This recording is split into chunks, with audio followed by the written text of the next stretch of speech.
artificial intelligence skills have become the hardest to fill in Singapore.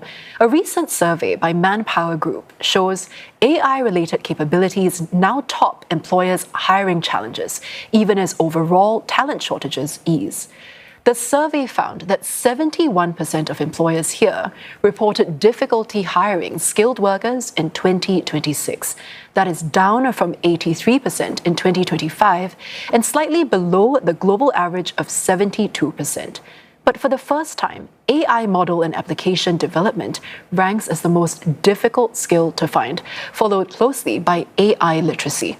The shortage of skilled workers is reported to be felt across multiple sectors, with utilities and natural resources, construction, and public sector, health and social services among the most affected. And for more, we're joined in studio by Francois Lancon, who is the Regional President of Asia Pacific and Middle East at ManpowerGroup. Francois, great to have you with us. Thank you very much for having me here. Well, let's start with the figures that we've just seen. 71%. The talent shortage has eased, but also this is still slightly below the global average. Is it a sign of labor market improvement, or are we looking at deeper shortages that need to be addressed? So first, the global is 72, Singapore is 71. 71 is better than 72, so that's good news for Singapore.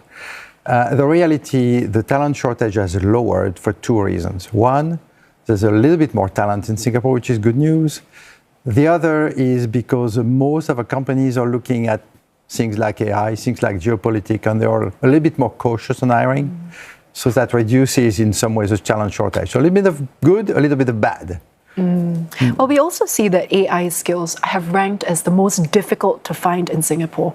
What does this tell us about how deeply AI is embedded in various industries? And also, do all sectors really need to be equally equipped in AI?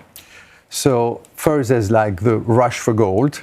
Everybody wants AI skill. And in AI skills, we have to be very careful because there's different types of AI skills. As you explained in the beginning, there's like AI application development, people writing AI. And you need a few of them, but not millions of them. And you have AI literacy, which is something we're all going to have to learn in our daily lives. So if you look at the shortage of skills in Singapore, and it's the same in most markets, initially you start for a need to develop many new AI applications, but the big demand over the coming years is going to be AI literacy. People that can use prompt, that can use agentic AI, and that can adapt to the new processes. So we'll see a mix of both. Now, with the speed that AI is progressing, do you think that talent scarcity might actually worsen in Singapore, at least in the near term? And are we building that talent quickly enough to meet those needs? So if you're an employer, you will always say never quickly enough. So it's about benchmarking, and I think it's going to worsen for a while. Then we'll see what happens to the AI bubble. But Singapore is doing really interesting things. I mean, there's national AI programs and NIIP, which is training 100,000 people. And by the way, I looked at the training, it's really good. So Singapore is doing, if you compare to the neighbors, a really good job. The trick will be to build it, make sure they use it, and make sure we keep the people we have trained on AI. But I am not so much worried about AI skills in Singapore. I would be more in other countries. Yeah, speaking of the government's push to both upskill and also reskill workers, do you think it's enough that's being done? Is there enough momentum to keep us going? Or do you see any gaps that need to be addressed? So I think the government's doing the right things. The enterprises need to follow. And if you look at 26, for the employers, 26%, the most important thing is upskilling, which is great. And it is not, you would think, using AI tools. What's very important is to balance, and that's the challenge for an enterprise, the now and the next. Now you need to deliver your numbers, you need to deliver what you need to do, and you need at the same time to adopt some AI, some basic AI literacy so people can use the tools. But at the same time, the big work for the enterprises is to transform their processes, leveraging AI, which requires a lot more skills, takes a lot more time. And that's why we're going to find some more gaps. And when those gaps are plugged, then you need a lot of people with AI literacy. So 3 steps in the process. We'll find some gaps at each step, but I think the government's taking the right measure for at least the first step. Yeah.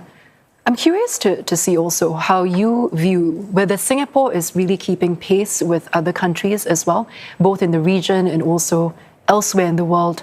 how are we doing compared to other countries? So I think in the region, definitely yes. And remember, it's a ratio of numbers. So Singapore has 6 million people. So you cannot train, 3 million AI literacy experts as a comparison to India. But I think overall, Singapore is doing the right thing to train the people.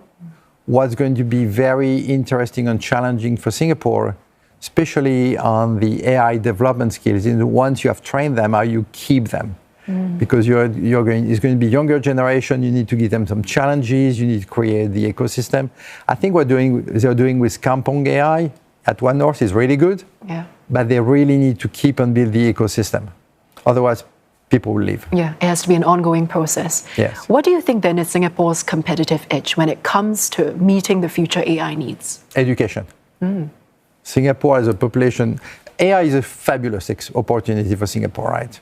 Because in Singapore, labor is expensive, people are skilled, are willing to learn, there's a great education system. We've seen a lot of jobs moving out to low cost, and AI is creating exactly the opposite. It's moving jobs back to educated countries who are investing. So fabulous opportunity for Singapore, I think. Well, before we go, what more do you think at this point Singapore can do to really push that edge just a little bit more? What else can we focus on that might kind of give us a better edge going forward? Well, it's always the same thing. Training, upskilling. Just do more and more, and then make sure the people that are upskills can really be placed into roles, because you have a lot of people, they have skills, but then they go back to their job and they do the same old job. So I think the program to upskill 100,000 people is great. The next piece is to make sure the 100,000 people really use their skills. Otherwise, they will lose them. Yeah, creating new roles alongside the skills training. Well, Francois, thank you so much for sharing your insights with us today. I've been chatting with Francois Lancon from ManpowerGroup.